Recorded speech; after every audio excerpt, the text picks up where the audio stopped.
All right. Well, I'm here this morning and I'm going to work on my Suburban a little bit. And in this case, it's that dreaded time where it was time to get an inspection and registration, right? And for the most part, I've done a lot of work on that Suburban, and I think it'll pass with flying colors. Uh, but it's old, right? It's a 98 Suburban, and the maintenance I do on it is more preventive maintenance. I'm not going to wait till something breaks down before I fix it. I kind of like to anticipate what's going on and say, okay, I'm going to fix this. This is starting to make a noise. I'm going to fix this. Like right now, I just replaced the rear shocks. Now I'm going to do the front shocks, tie rod ends, brakes, everything on the front end. Right. I already did the pitman arm and idler arm a couple of years ago. So the rest of it is just really preventive maintenance and cosmetic stuff that I'll be doing on the inside, and maybe some paint on the outside, make it look a little better. But it's running great, but it's always that time when I'm trying to get it inspected and in registration. It's like, okay, you always have that little inkling, what if it doesn't pass? It's always a pain in the butt if it doesn't. But one thing that helps me out, and I've always had those little bitty, those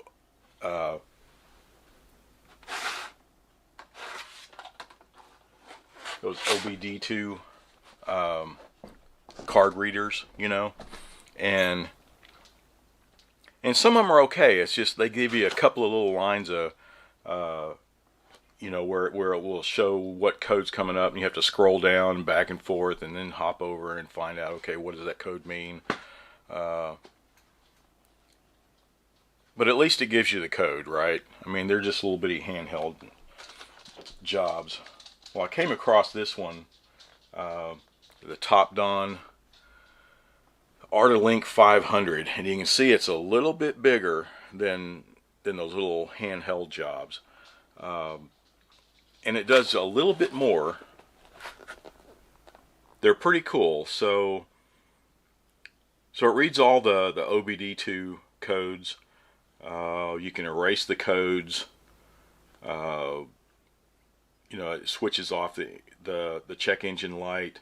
It has a readiness test status for smog tests. It's pretty cool, and it gives a readout of everything. Tells you check marks if it's ready or not. Oh, there we go. And a freeze frame retrieval. So while it's reading stuff in real time and letting you know what's going on with the engine, then you can freeze that data right there and print it off on your computer or laptop, whatever you got, so you have a hard copy of it. It's pretty cool. It's just the next step up from those little bitty tiny ones. But let's take a look at it and see what it does. Alright, so I moved into the Suburban here, and here's the sensor. Let's open it up. There's the user's manual, all that good stuff. Came with the USB cable. And here's the sensor. So it's a little handheld. It's pretty good size. I'm anxious to see.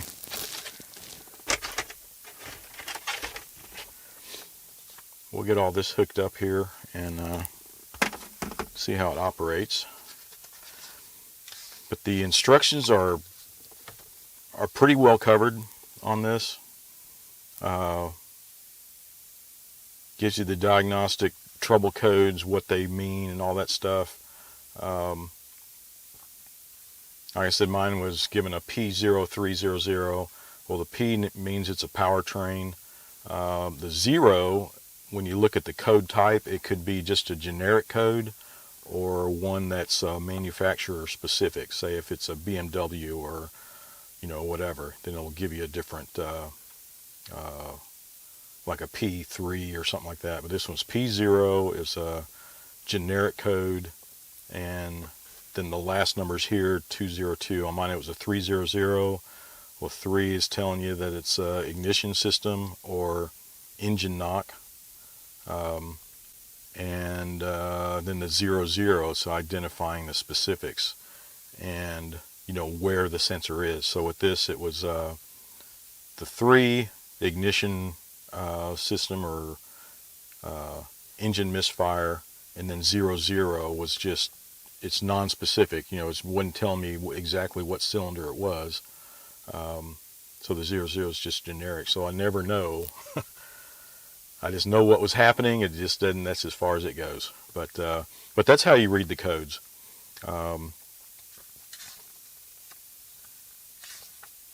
Well, let's get started with this and start flipping through this, because it's pretty cool. It does quite a bit. Yeah. So the first thing you do, you need to plug this thing in, and so I'm looking underneath the steering column, and the port is usually on the right side or the left side, depending on your vehicle. Some are under the console, stuff like that. With this particular one, I know it's on the left side underneath the steering column. So I'm going to go ahead and plug this in.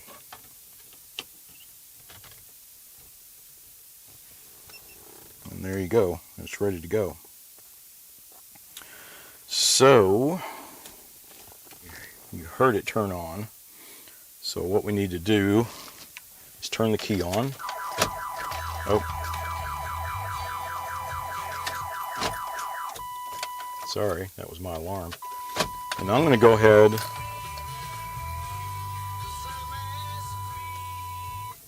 Guess I need to turn that off. Now you can do this with just the key on, or you can go and start the vehicle. And in this case, I'm just going to start the vehicle since we're going to be here a while looking at all the info here. You can see the basics here: diagnosed, IM, review, lookup, print, setup, all that good stuff. I guess we can go through setup, make sure it's probably, everything's in English. Oh, it's not a touch screen, sorry about that. Language, English. Oh, sorry.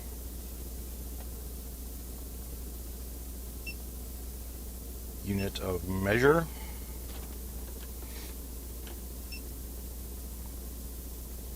Let's do imperial. Record mode, don't know. And beeper, we'll leave that on since this is our first time doing this. So let's exit out of that. Let's go back up to diagnose. So it's pretty cool. You can diagnose. Let's go. Okay, it's processing. And very, very small letters here. So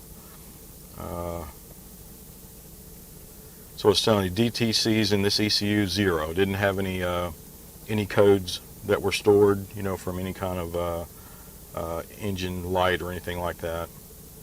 Readiness completed. 8, readiness not completed. 0, readiness not supported. There's 2, and data stream supported 29. That's okay. Okay, read codes. There was no codes there, but you can see there's a lot of options going through this. It does quite a bit more than just your average OBDII.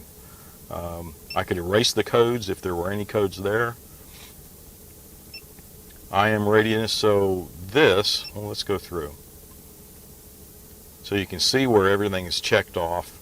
For the fuel, all your exhaust and catalytic converter, all that stuff, everything's checked off except for the HCAT and the AIR, and all this, it tells you here what all that was.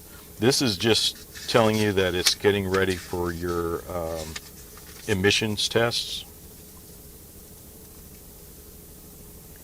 let's see, where does that say? Okay, we went through the erase already. Yeah, so there's the IM readiness section here, and it tells you what it is. So what HCAT, what it didn't read, heated catalyst monitor, there's nothing on this vehicle, and the secondary air monitor, there was not one. So everything else is ready to go, you know, for your ignition test. Data stream, let's view all items here.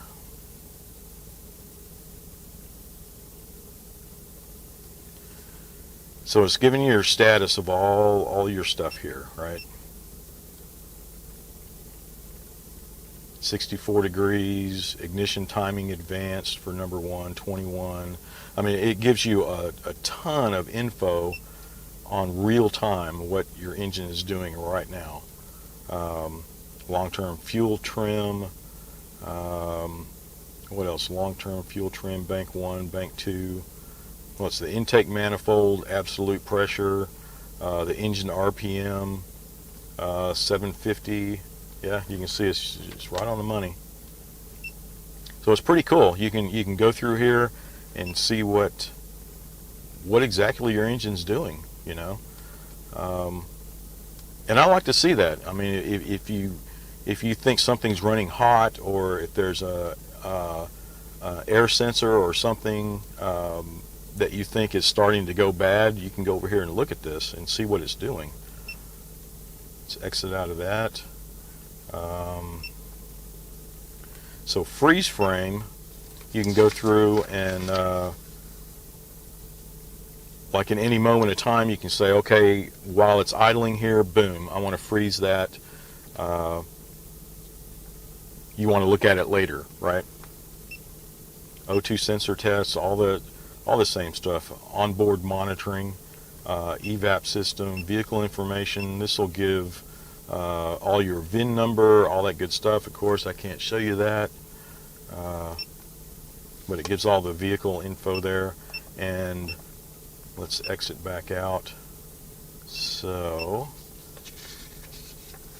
and I always thought it was pretty cool.